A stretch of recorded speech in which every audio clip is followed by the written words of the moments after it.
Pietro Sabrina, Dorigo Matteo, Guglielmini Pierino, Busso Francesco, Antelmo Luca, Pellegrini Lorenzo, Russo Alessandra, Marchesan Paolo, Romoluzzo Fabrizio, Tolon Fabrizio, Minoia Giovanni, Zanon Antonio, Giro Marco, Bonina Alessandro, Fabio Marco, e comincio Giovanni.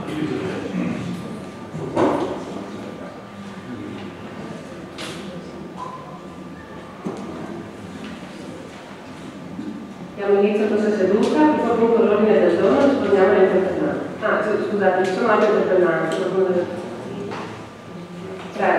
Prego,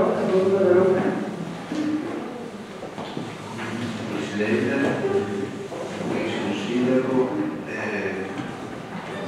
interpellanza come oggetto della proposta di convocazione di consigli comunali sabato. Vista le cronache politiche degli ultimi giorni, abbiamo pensato noi delle nostre civiche per il cambiamento di dividere le scelte effettuate dal giorno cittadino di Consiglio Fiscale come che i consigli comunali solo il sabato mattina, risparmiando sui costi di gestione delle massime durate cittadine, quando il sabato non sono dovuti ai consiglieri in corsi per assenza del lavoro. E vogliamo che sia proporre una simile soluzione anche per i comuni. Le scelte pienamente condivisibili e realizzabili di risparmio, se non di grossi cifre, servirebbe a dare un segnale alla cittadinanza. Sia che vi siano meno consiglieri comunali e qui la nostra amministrazione deve rimborsare il costo delle loro assenze dal lavoro, anche un grande segnale di risparmio delle spese. Oltre all'aspetto economico sussiste peraltro un altro aspetto non meno importante, quello partecipativo da parte della cittadinanza. Media i consigli comunali sono presenti per 10 o 20 persone, anche meno questa sera. Nei consigli è sabato mattina, quando una parte della cittadinanza non lavora, per comportare un aumento di flusso. Alla luce del grado della degenerazione della politica, dell'ultimo scandalo dell'Aziz, abbiamo anche il dovere morale di adottare delle misure per quanto minime che avvicinano il più possibile. Si richiede una risposta, secondo il solito regolamento comunale in sede di seduta consigliare. In caso di mancato accoglimento della nostra proposta si chiede al sindaco come ritenga opportuno dare la tematica dell'affluenza dei cittadini del nostro consiglio. Grazie. Sono altre? Prego, consigliere Giro.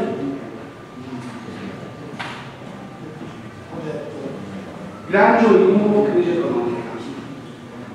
Questa interpellanza l'avevamo già preparata da tempo, anche perché era uno dei punti qualificati del nostro programma elettorale, ovvero la soluzione delle spese dell'amministrazione comunale. Tra poco ci accederemo alla discussione sull'approvazione della relazione del bilancio del comune. Siccome fin d'ora la nostra posizione sull'argomento non può essere che negativa. Al di là di tutti i guardati che notifica regolamenti per regolamenti normativi, non possiamo che esprimere il nostro dissenso al qualsiasi aumento della persona fisica.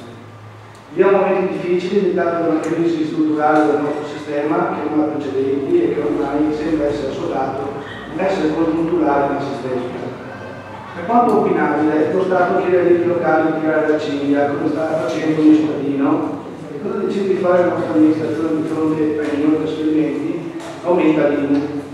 Per anni in questo comune ha coperto il buco creato dalle forti spese correnti con le entrate straordinarie, ma la ritardo maggiore dell'edilizia ad esempio si è bloccata. Senza entrate non ci sono più e non ci saranno per un bel po'.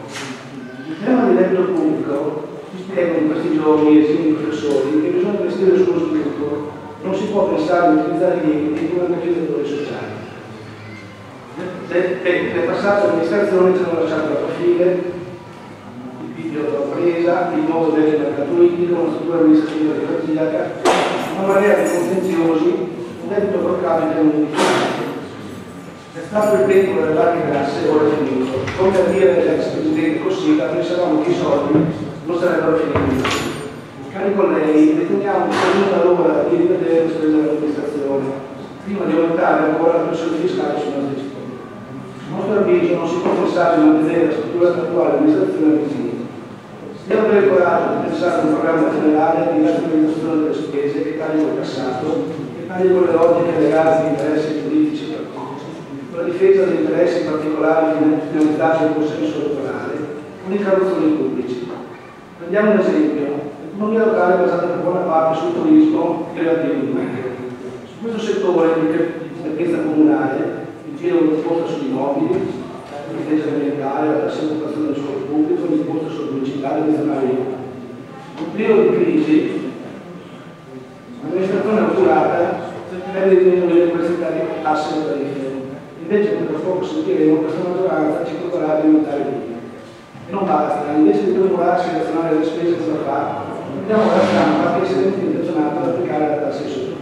Invece di abbassare la pressione fiscale per rendere le nostre attività più competitive sul mercato, introduce un nuovo ulteriore balzello per spiegare i clienti. Signori, dobbiamo aiutare queste imprese, non affossarle, non possiamo lamentarci se le aperti chiudono, poi guarda caso devono trasformarlo in appartamenti residenziali. Noi la politica è tanto peggio, tanto meglio non ci siamo.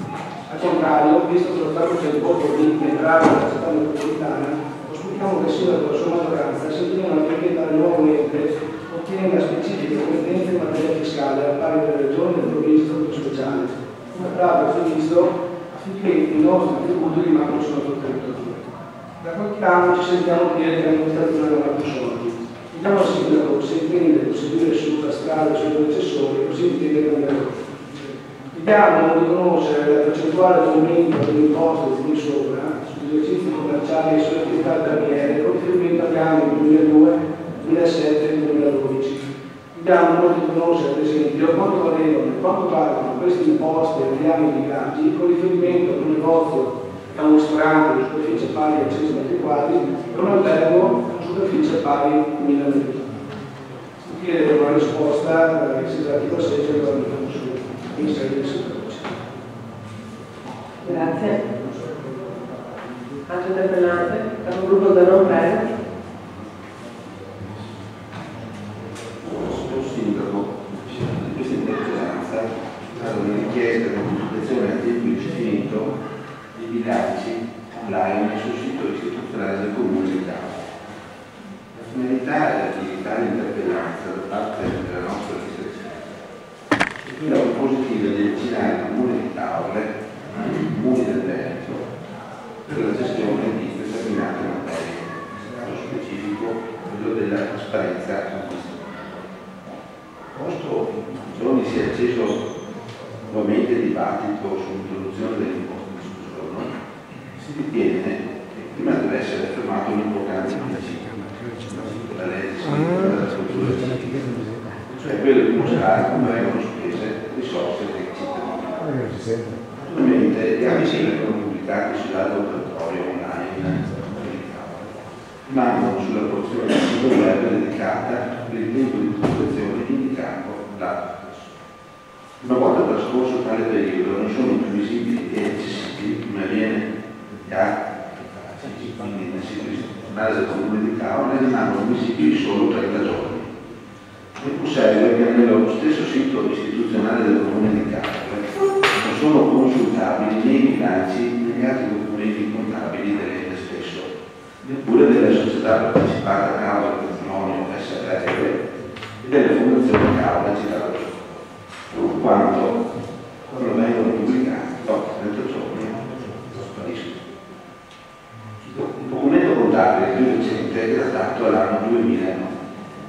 Pur non essendo di uno specifico obbligo di legge, Caorle rappresenta un'anomalia in quanto la quasi totalità dei comuni della provincia di Venezia rendono pubblici online a tempo indefinito i bilanci degli enti delle partite. Inoltre la pubblicazione online dei bilanci non viola con la legge come di privacy, quando gli stessi sono atti pubblici e le informazioni contenute sono destinate alla diffusione. Visto quanto recentemente avvenuto nella regione Lazio, in antipolitica sempre più in voga, sarebbe un segnale non di poco conto mostrare in maniera chiara per un tempo indefinito come avviene la gestione delle risorse da parte dell'ente. A nostro avviso, per potersi avvicinare ai cittadini sarebbe necessario predisporre con l'indice sul sito istituzionale del Comune di Caorle, come avviene anche di Venezia, ove qualunque cittadino in ogni momento possa accedere per contenuto indefinito ai documenti contabili del comune di Cavo, del patrimonio, nonché della fondazione cittadina, concedendo così la consultazione facile e trasparente di come vengono impiegate le risorse a disposizione. Allo spavento per stabilire una forza di fiducia con i cittadini è necessario inoltre mettere nella rete informatica, in cui limitato, il costo della nostra amministrazione, non solo nel 2011, ma negli ultimi 5 anni, anche e soprattutto per quanto riguarda l'identità di funzione di sindaco e assessori, spese di viaggio, rappresentanza di sindaco, assessori e dirigenti, affidamento e spese di telefonia mobile. Si ribadisce che in un contesto di crisi difficile come quello attuale, dove i cittadini vengono messi sempre disciplinati, con l'innalzamento di aliquote e l'introduzione di nuove tasse come l'imposta di soggiorno, probabilmente, è più opportuno rendere il più trasparente possibile come i soldi dei cittadini, cioè i nostri soldi, vengono spesi. Si richiede una risposta secondo gli indici del regolamento del Consiglio. Inoltre, in conclusione, si richiedono, vista la tematica sopra affrontata, delucidazioni in merito alla determinazione numero 32/154/2012 concernente una consulenza legale costata circa euro 23.000. Grazie. Altre interpellanze? Consigliere Gino, prego.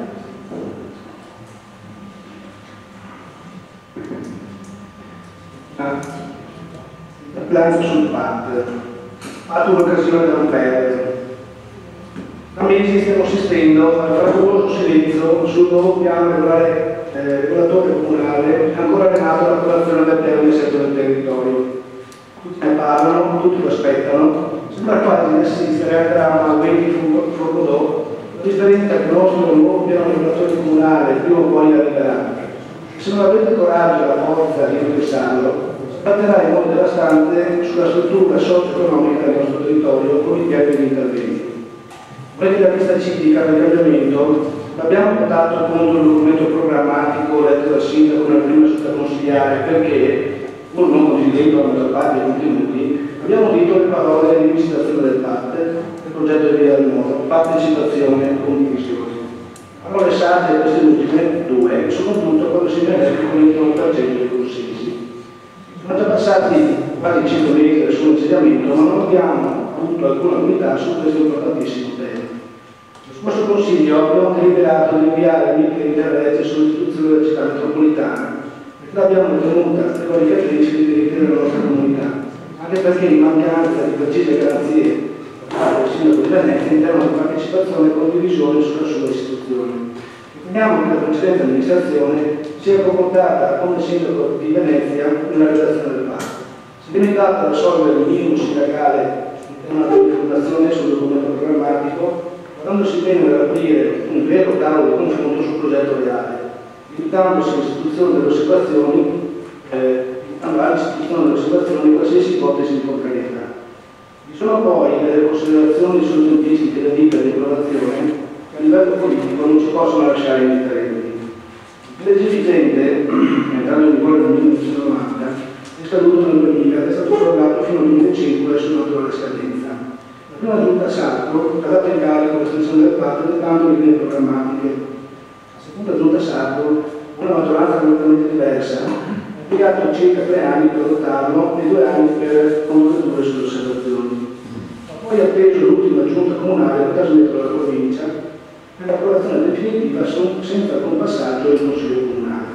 Ma nel frattempo c'è stato un segnale netto, chiaro e inconfutabile. Il 70% abbondante dei elettori ha appoggiato la precedente amministrazione che aveva fatto del PAT uno dei punti qualificanti della propria agenda politica.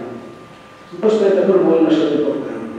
A parlare l'operato di chi le procedure di dimostrazione della continuità, a nostro avviso rappresentati in termini di metodo e contenuti, metodi della relativa responsabilità politica nei confronti di quel 70% dei elettori bocciato l'operato della recente amministrazione, l'alternativa è inaugurare una nuova stagione per la nostra comunità, improntata alla condivisione e alla partecipazione delle scelte strategiche sul nostro futuro. Vorremmo che quello che è successo per la città metropolitana diventasse un metodo normale di lavoro. Al momento ci parla che la città metropolitana Una buona mosca bianca, visto che abbiamo preso solo mezzo stampo della volontà dell'amministrazione di applicare la tassa ai soggiorni, tema che riteniamo debba essere oggetto di condivisione e partecipazione, non solo consultivo con gli operatori. Noi vogliamo ribadire la nostra posizione su questo strumento che riteniamo necessario ma non sufficiente per il rilancio della nostra città. Non possiamo tacere di fronte a uno strumento che così come strutturato nasconde un pericolo che può solo aggravare la situazione urbanistica del nostro territorio, ovvero la speculazione edilizia. Qualcuno aveva pensato di poter costruire l'infinito, ma la storia ci ha insegnato che così non è. Vi è un chiaro segnale che viene da parte su quell'argomento, la totale mancanza di regolamentazione sui tempi e modalità di attuazione dei piani interventi. Porterà solo una competizione del tipo chi prima arriva meglio lotta in barra a qualsiasi strategia urbanistica. Ci rifiutiamo di pensare che il PAT possa essere approvato così com'è. Riteniamo che questo strumento debba rappresentare un punto di forza per il rilancio della nostra città, uno strumento che possa proporre soluzioni per risolvere le problematiche del territorio, pure le basi di un nuovo sviluppo deve per forza essere improntato alla sostenibilità e alla qualità. Ma il PAT non può essere uno strumento slegato da tutti gli altri problemi che attivano la nostra città. Il PAT è uno degli strumenti che abbiamo a disposizione per affrontare le sfide future, ma sarà inutile se non fatto di entrare in un piano strategico complessivo che coinvolga tutti i settori del nostro tessuto sociale. L'alternativa è risultato sarà quello degli strumenti che l'hanno preceduto, la prospettiva di avere ulteriori casi di emergenza del grado urbanistico e sociale come Porto Santa Margherita, Falconera, eccetera. Recentemente ci sono state nuove prese di posizione e iniziative politiche e leggi regionali come quella sul turismo. Il governatore Zaia ha proposto una nuova legge urbanistica regionale sul modello della Svizzera, aprendo una riflessione sull'ambiente del territorio. Ma non molto assisteremo alla costituzione della città metropolitana che potrà gestire lo sviluppo urbanistico di tutto il suo territorio. Riteniamo, signor Sindaco e colleghi della maggioranza, che sia vostro dominio di pensamento sulle scelte fatte dalla precedente amministrazione. Chiediamo pertanto di aprire un tavolo profondo sul patto in modo che anche il 70% dei direttori che non vi abbiamo votato possa esprimere sul proprio futuro. Grazie, ci sono altre interpellanze? Capogruppo Commisso 3. Sì, grazie, buonasera. Interpellanza sulla situazione sanitaria relativamente alla febbre del Nilo. Nello scorso mese di agosto sono comparse sui media locali notizie riguardanti una nuova malattia, la West Nile Fever, la febbre del Nilo occidentale. Si tratta di una malattia virale trasmessa dalle zanzare che colpisce l'uomo con casi anche mortali che sta preoccupando non poco le autorità regionali. È noto come la nostra zona per secoli sia stata terra di malaria, un'altra rara malattia trasmessa dalle zanzare, ormai rivelata per i massicci trattamenti con DDT fatti subito dopo la seconda guerra mondiale che hanno portato all'eliminazione del vettore da zanzara a nocchere. Qui però siamo in presenza di un virus trasmesso da tutti i tipi di zanzare presenti, dalle zanzare tigre che attaccano di giorno alle altre che colpiscono la sera. Questa malattia peraltro ci risulta essere comparsa nella regione Veneto nel corso del 2008, 4 anni fa, e ci risulta che in Caole, almeno fino al 2009, è stata attivata, e lo è ancora, una trappola per identificare le zanzare infette da questo virus. Non risulta invece che se ne sia mai parlato o comunicato, se non nei siti web, a far data dal 22 agosto ultimo scorso nel sito web dell'US 10 e dal 23 agosto ultimo scorso nel sito web comunale. Non possiamo credere che si sia voluto tacere sul pericolo sanitario per la popolazione stanziale anche per i turisti. Ricordo infatti che nel corso del 2009 e fino al 2011 questo territorio era inserito fra le zone di rischio rabbia e in quel caso ci sono avute tante informazioni che non hanno impaurito la popolazione, anzi l'hanno resa edotta su un possibile problema sanitario. Stavolta invece silenzio totale fino al 22 agosto da parte dell'URSS e fino al 23 da parte dell'amministrazione comunale. Alla luce di quanto detto chiedo quindi che il direttore generale dell'URSS 10 riferisca sulla situazione sanitaria relativa alla West Nile nel Veneto orientale, compresi i casi di malattie nell'uomo, e che il signor Sindaco riferisca sulle misure intraprese che intende mantenere per garantire la sicurezza della popolazione nei confronti di questo tipo di malattia. Si chiede le risposte se la Grazie. Grazie.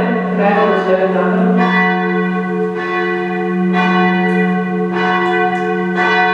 Interrogazione risposta in Consiglio Comunale. sono ancora in attesa che il Comune mantenga le promesse. Sì, siamo, nonostante le promesse e gli impegni solennemente assunti in Consiglio Comunale, tutto rimane scandalosamente fermo. Parafrasando una canzone di Fabrizio De André, si potrebbe dire che il Comune si costerna, si indigna, si impegna, poi getta la spugna con grande dignità. Stiamo parlando del problema della scuola dell'infanzia Romiati di San Giorgio di Rivenza. Per problemi statici e di sicurezza, il piano superiore utilizzato come dormitorio non è più accessibile ai bambini. E così la piccola palestra posta al piano terra del pomeriggio si trasforma in dormitorio, con i conseguenti disagi sia per la classe che deve dormire, si pensi che ogni giorno si montano e si smontano i lettini con cuscini coperte, sia per le classi che non possono svolgere l'attività di psicomotricità nelle ore pomeridiane. Il tutto in un prezzo scolastico con spazi molto robusti in rapporto al numero dei bambini. Oltre un anno fa, in risposta ad un'interrogazione di Vento Nuovo, l'assessore dei lavori pubblici Vanni Ferro dichiarò che entro l'inizio del nuovo anno scolastico il problema avrebbe trovato soluzione. Gli uffici avevano pronto il progetto, concertato con la soprintendenza, i soldi c'erano. Insomma, una risposta tranquillizzante e rassicurante, come si usa per tener calmi gli anni. Succede però che un altro anno scolastico è iniziato e nulla è cambiato. Le possibilità sono due. La prima e la peggiore è che gli assessori in Consiglio Comunale, rispondendo alle interrogazioni, abbiano l'abitudine di non dirci come stanno veramente le cose. E ciò sarebbe di estrema gravità, perché ciò lascia irrisolto il dubbio che al Consiglio Comunale e quindi ai cittadini siano state raccontate delle falsità. La seconda possibilità è che vi siano state complicazioni non preventivate. Allora in questo caso sarebbe stato giusto informare per tempo le famiglie dei bambini, degli insegnanti, la dirigenza dell'istituto comprensivo e il Consiglio Comunale, fornendo spiegazioni e magari chiedendo scusa per il prolungarsi dei disagi procurati da un servizio pubblico mediocre. Stiamo pertanto con la presente interrogazione a chiedere i motivi per i quali non è stato onorato l'impegno assunto e le ragioni della mancata informazione. Si chiede che nella risposta sia indicato con precisione il costo dell'intervento e il capitolo del bilancio in cui è presente il finanziamento necessario. Grazie, capogruppo Gorin, prego.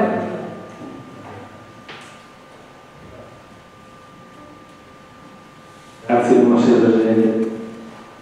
Trattasi di due mozioni che si chiede vengano inserite all'ordine del giorno del prossimo Consiglio Comunale. La prima è, avente ad oggetto, l'introduzione del bilancio partecipativo, con la quale si chiede che il Consiglio Comunale, ammesso che il bilancio partecipativo nasce formalmente nel 1989 in alcune città brasiliane, in particolare a Porto Alegre, in Europa e dunque in Italia ha fatto il proprio ingresso principalmente dopo il primo Social Forum mondiale svoltosi proprio a Porto Alegre.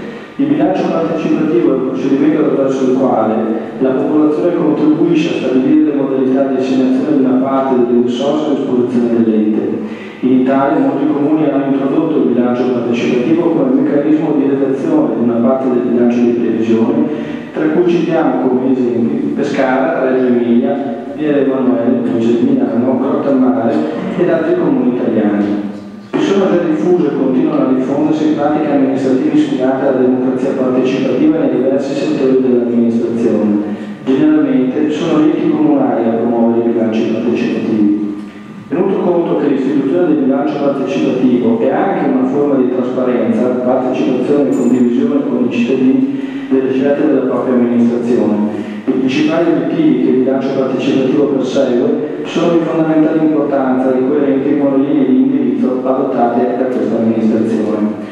In seguito ne citiamo alcune a titolo esemplificativo: facilitare il confronto con la cittadinanza e promuovere scelte e decisioni condivise, riducendo anche i conflitti; rispondere in modo più efficace alle necessità dei cittadini, consentendo anche l'emozione di sofferenze e fabbisogni nascosti; coinvolgere i cittadini nel processo della gestione pubblica attraverso forme di democrazia diretta; ricostruire un rapporto di fiducia tra istituzioni e cittadini. A mero titolo esemplificativo si descrive di seguito un breve riassunto delle principali fasi del processo, così come è stato applicato in altri comuni. Condivisione del progetto del bilancio partecipativo, formazione per coinvolgere i cittadini, immersione del bisogno, convocazione dell'assemblea con i cittadini e possibilità da parte loro di svolgere domande e segnalare progetti e proposte, Verifica di fattibilità. I tecnici valutano la fattibilità delle proposte ricevute indicando anche una stima dei costi e, se possibile, i tempi necessari per l'attuazione. Scelta di priorità. Le informazioni derivanti dallo studio di fattibilità vengono comunicate e i cittadini sono chiamati ad esprimere la propria preferenza tra le proposte che hanno superato la verifica di fattibilità. Griglia delle priorità. Si costruisce una griglia di priorità in base all'esito della votazione. Bilancio di previsione. Le proposte con il maggior numero di votazioni entro la cifra stanziata per il bilancio partecipativo vengono inserite nel bilancio di previsione dell'anno successivo. Ciò premesso, il Consiglio Comunale comunale deve impegnare il Sindaco e la Giunta a muovere ad intraprendere nei tempi utili un'azione pubblica amministrativa reale e concreta atta a deliberare l'introduzione, in forma sperimentale, dello strumento democratico del bilancio partecipativo l'anno seguente.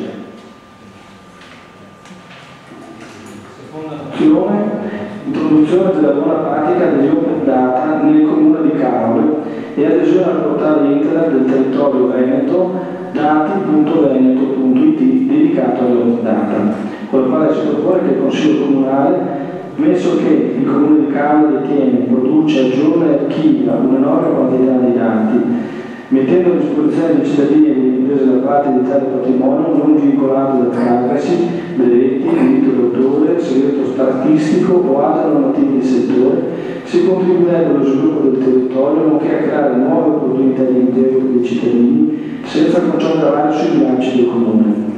Molte pubbliche amministrazioni italiane e anche di altri stati esteri si sono già indirizzate verso questa buona pratica con ottimi risultati in termini di riutilizzo dei dati da parte dei cittadini e delle imprese e con virtuosi esempi di collaborazione tra comunità, enti, imprese e amministrazione pubblica grazie all'uso applicato di cosiddetti open data.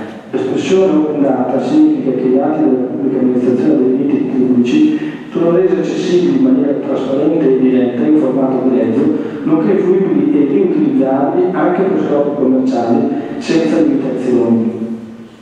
Premesso che il decreto legislativo 7 marzo 2005 numero 82, codice dell'amministrazione digitale, all'articolo 50 prevede che i dati delle pubbliche amministrazioni sono formati, raccolti, conservati e resi disponibili e accessibili con l'uso delle tecnologie dell'informazione e della comunicazione che ne consentano la fruizione e riutilizzazione alle condizioni fissate dall'ordinamento da parte delle altre pubbliche amministrazioni e dai privati, con l'avvertenza che sono fatti salvi limiti alla conoscibilità dei dati previsti dalle leggi e dai regolamenti, le norme in materia di protezione dei dati personali e di rispetto della normativa comunitaria in materia di utilizzo delle informazioni del settore pubblico.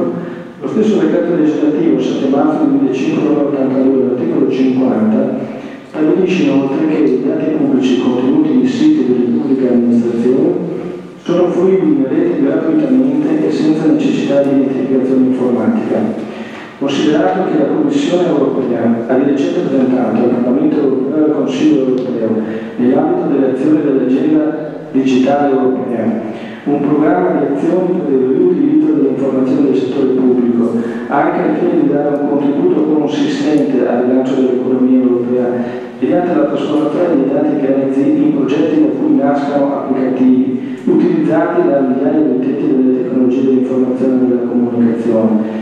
Per condividere queste grandi quantità di dati a livello nazionale è stato creato, alla pari di altri Stati europei, il portale istituzionale dati.gov.it che fornisce il link ai dati delle varie amministrazioni aderenti.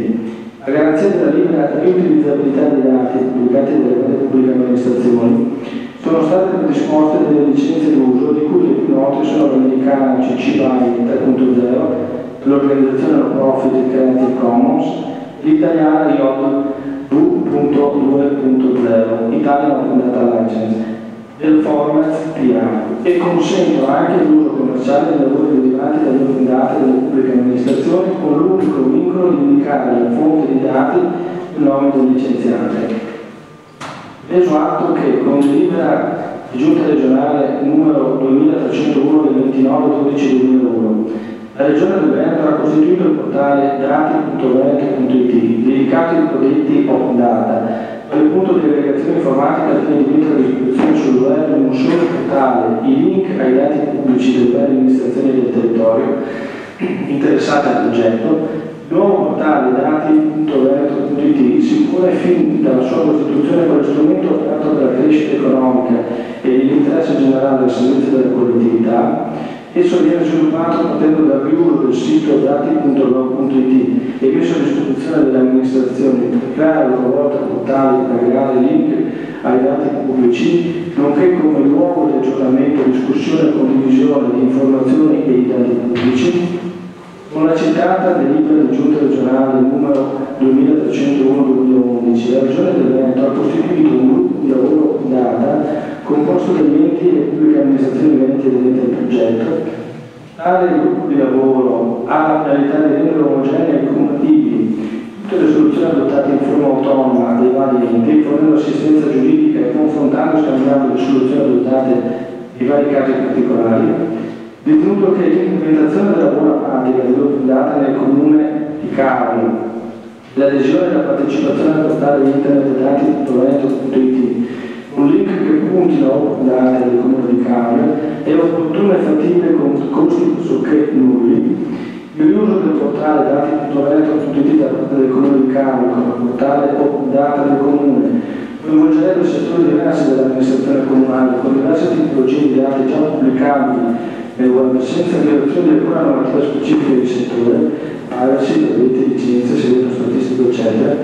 Le open data carotti possono essere pubblicati preferibilmente con le licenze di cui sopra.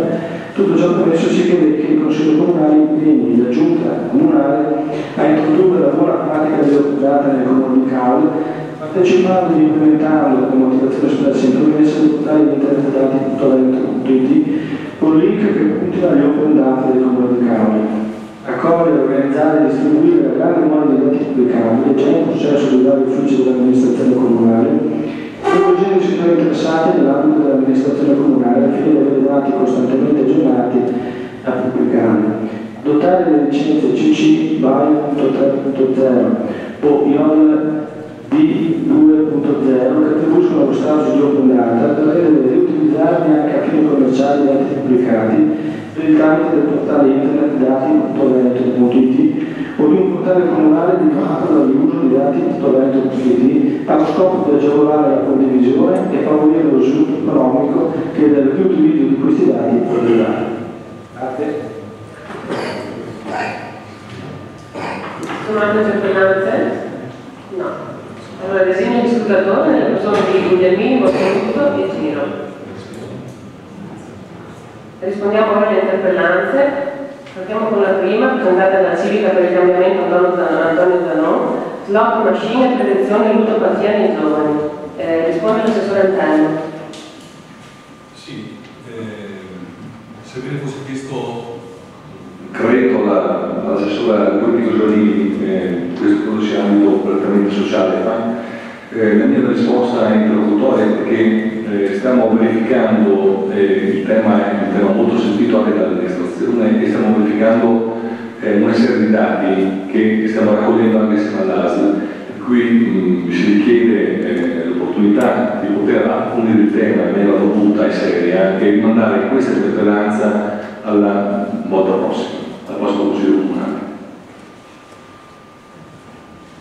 Abbiamo risposto alla seconda interpellanza, sempre presentata dalla Civica per il Cambiamento Antonio Zanon, orari di apertura biblioteca civica comunale presso la nuova sede della Bafide. Risponde l'assessore Antelmo. Ecco, non leggo l'interpellanza che insomma conoscete già, o volete che la legga? E peraltro mi permettetemi di aggiungere che peraltro la stessa interpellanza c'è comunque la stessa richiesta pressoché identica che la Lega Nord ci aveva fatto a luglio, okay, e a cui noi abbiamo già risposto per scritto attraverso la biblioteca. La risposta che io dirò oggi è pressoché, non dico identica ma quasi, perché la domanda è la stessa. Il luogo è istituzionale diverso e quindi si corre l'obbligo di leggerla, tranne che in una giornata 20 di novembre, quindi una giornata qualche giorno fa. Quindi do lettura dell'interpellanza, della risposta. La biblioteca civica di Caule si è recentemente trasferita il 21 marzo 2012 presso il centro culturale nella Bafide, occupando uno spazio di 1250 metri quadrati, distribuiti su 3 piani, circa 750 metri quadrati in più rispetto alla sede precedente degli Agamici. La Biblioteca Civica di Cavo possiede 2 sedi decentrate presso le delegazioni comunali di Castello di Brussa e di San Giorgio di Svenza, oltre a svolgere tutto l'anno un servizio Bibbia mobile, una sorta di biblioteca itinerante che si ferma settimanalmente durante l'estate anche presso la località di Monarete e di Fosso Margherita.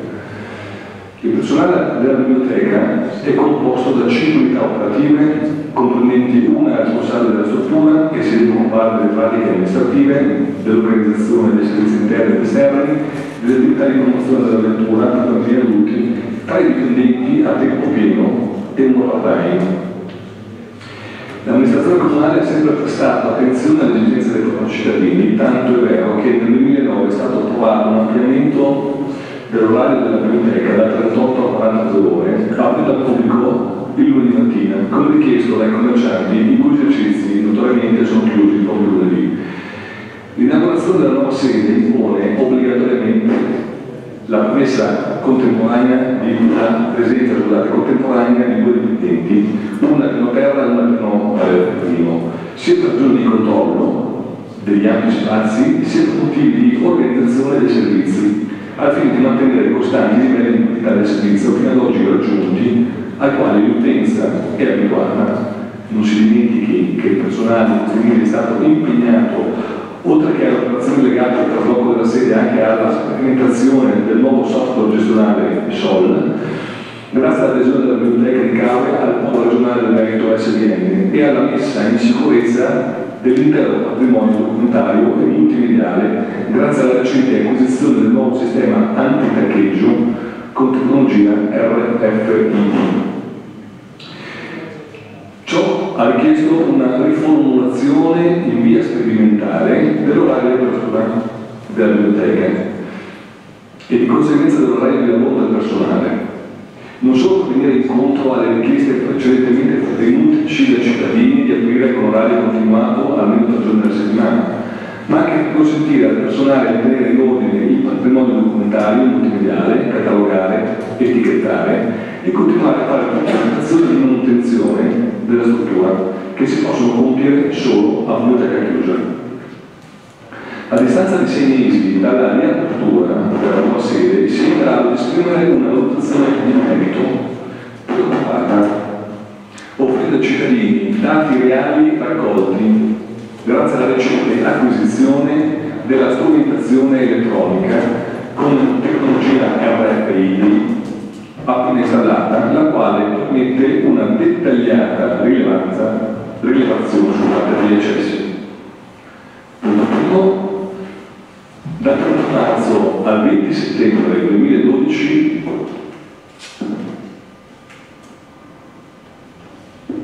dal 31 marzo al 20 settembre 2012 hanno frequentato la biblioteca 24.000 persone.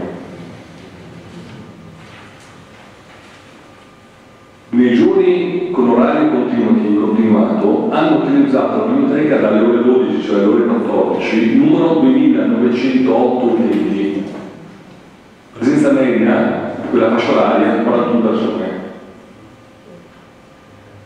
Ci sono iscritti alla biblioteca 1838 utenti, 313 in fascia di età dai 15 ai 25 anni, contro i 1500 di età compresa tra i 26 e i 90.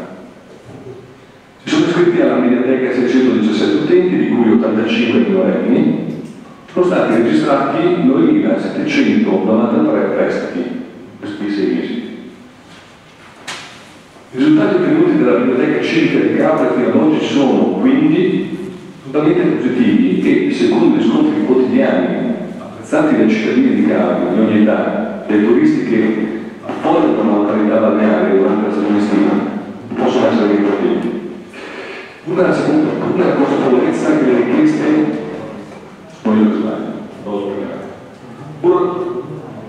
pur nella consapevolezza che le richieste di miglioramento dei servizi da parte dei cittadini debbano sempre essere tenute in considerazione, ovviamente c'è ragione lui, e non escludendo nulla aprioristicamente, si ritiene comunque necessario fare alcune precisazioni in merito alle vostre richieste e considerazioni. consultazioni. È piuttosto diffuso in ambito bibliotecario il concetto che gli studenti universitari possiedano una visione non corretta dei servizi. Sono sfasciati. Ripeto verbo verso. È piuttosto diffuso in ambito bibliotecario il concetto che gli studenti universitari possiedono una visione non corretta dei servizi che la biblioteca pubblica e lettura offre ai propri cittadini, pur facendosi stesso portavoce di petizioni e rivendicazioni. Come anche nei casi dibattuti dalle riviste specializzate come Biblioteca Oggi o dall'AIB, Associazione Italiana di Biblioteche, quasi mai tali petizioni riguardano la biblioteca in quanto erogatrice del servizio, che è proprio. Ad esempio i prestiti, dei libri, i servizi informativi, ma piuttosto i periodi di chiusura, i posti a sedere e l'orario di apertura, come dal vostro riscontro, dal vostro caso. Le biblioteche non vengono quindi utilizzate dagli studenti come tali. Si tenga presente che il manifesto IFLAN dell'UNESCO del 1994 definisce chiaramente il concetto di biblioteca pubblica come centro informativo locale che rende prontamente disponibile per i suoi utenti ogni genere di conoscenza e di informazione, ma come spazio di lettura. Pur essendo una funzione di indubbia utilità, non si può dire che l'uso della biblioteca pubblica, come pure lo spazio fisico, dove gli studenti vanno a leggere con i propri libri, scusate ho perso il filo, pur essendo una funzione di indubbia utilità, pur non si può dire che l'uso della biblioteca pubblica, come pure semplice spazio fisico dove gli studenti vanno a leggere con i propri libri o nelle quali si limitano a chiedere in consultazione per giorni interi soltanto la manualistica e i testi consigliati per preparare gli esami, possa giustificare i costi di una biblioteca, i costi che una biblioteca comporta in termini di personale qualificato, sviluppo delle collezioni, attrezzature, eccetera. Nel nostro caso specifico, gli poi orari della biblioteca vengono contestati perché, punto primo, gli studenti universitari rientrano a casa il giorno di sera o il venerdì mattina e non possono usufruire della biblioteca il venerdì, il sabato o il pomeriggio, e così in effetti. Ma la biblioteca è comunque aperta venerdì, il sabato e il lunedì mattina. Rispetto al passato, l'orario è stato ridotto solo di un pomeriggio. Gli studenti durante l'estate e le festività sono comunque a casa tutta la settimana e quindi la biblioteca è aperta. È inutile tenere aperta la biblioteca tra il punto 2, è inutile tenere aperta la biblioteca tra le 12.30 e le 13.30 perché gli studenti vanno a casa a mangiare. L'orario continuativo è un'opportunità offerta non solo agli studenti universitari, ma a tutti i cittadini, turisti compresi, che è stata, anzi, a cui è stata molto apprezzata, come riscontrabile dai risultati relativi alle presenze in biblioteca dalle 12 alle 14 che prima vi ho detto. Punto 3. Gli studenti universitari e delle scuole superiori dovrebbero essere i principali utenti della biblioteca. Anche in questo caso l'affermazione va contro la funzione di servizio pubblico di una biblioteca di pubblico di lettura.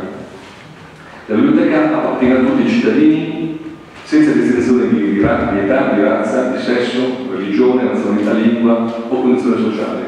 Anche in questo caso si fa riferimento al manifesto dell'UNESCO.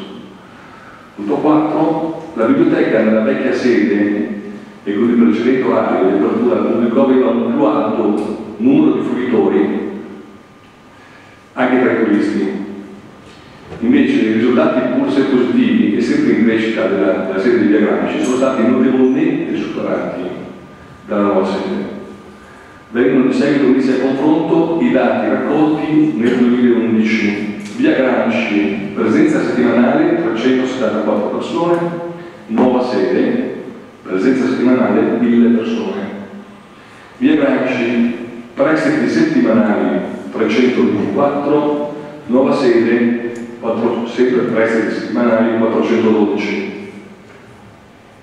Via Gramsci, presenza media di studenti universitari nelle sale attività e consultazione 12, nuova sede, presenza media di studenti universitari presso i piani primo e secondo 24.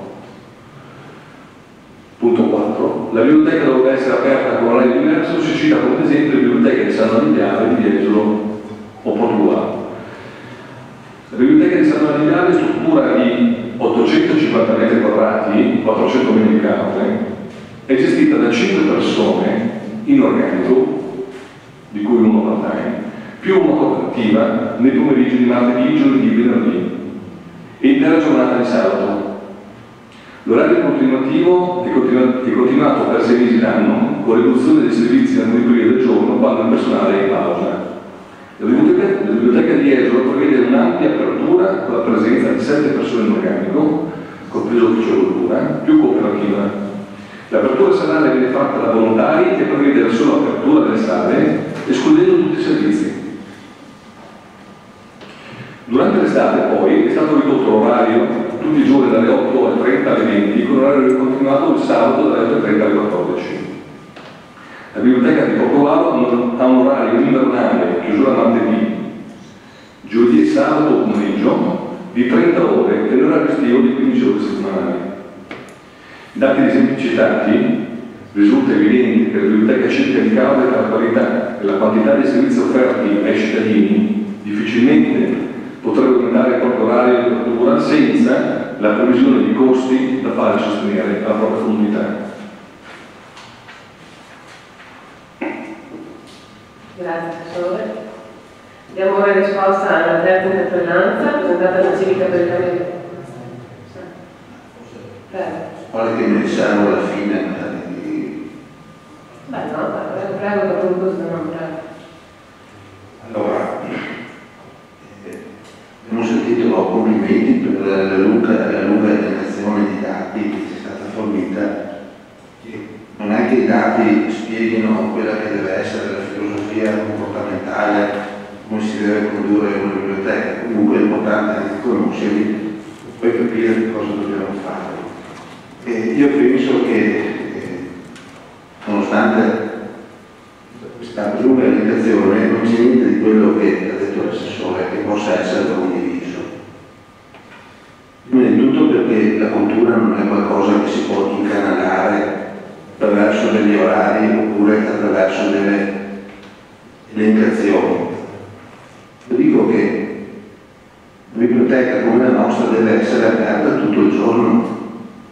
C'è stata una contraddizione con quello che ha detto l'assessore, cioè che sono state 41 presenze, prima dice che ci sono state 41 presenze le ore di pranzo al giorno di media, poi mi dice che dalle 12:30 alle 13:30 stessi studenti non ci sono, per aver capito, hanno detto che non è usufruibile. Quindi all'ora di pranzo probabilmente le persone preferiscono andare a pranzo piuttosto che andare in biblioteca. Mentre noi abbiamo 3 giorni alla settimana dove la biblioteca è aperta a orario continuato dalle 9:30 alle 18, quindi anche durante le ore cosiddette di pranzo. Si sa che gli studenti, dobbiamo dire che sono dalla parte sempre degli studenti universitari, dire che questi hanno una visione non corretta dei servizi, se c'è qualcuno che conosce i servizi sono proprio gli studenti universitari, i quali ci fanno forza proprio della conoscenza di questi per potersi destreggiare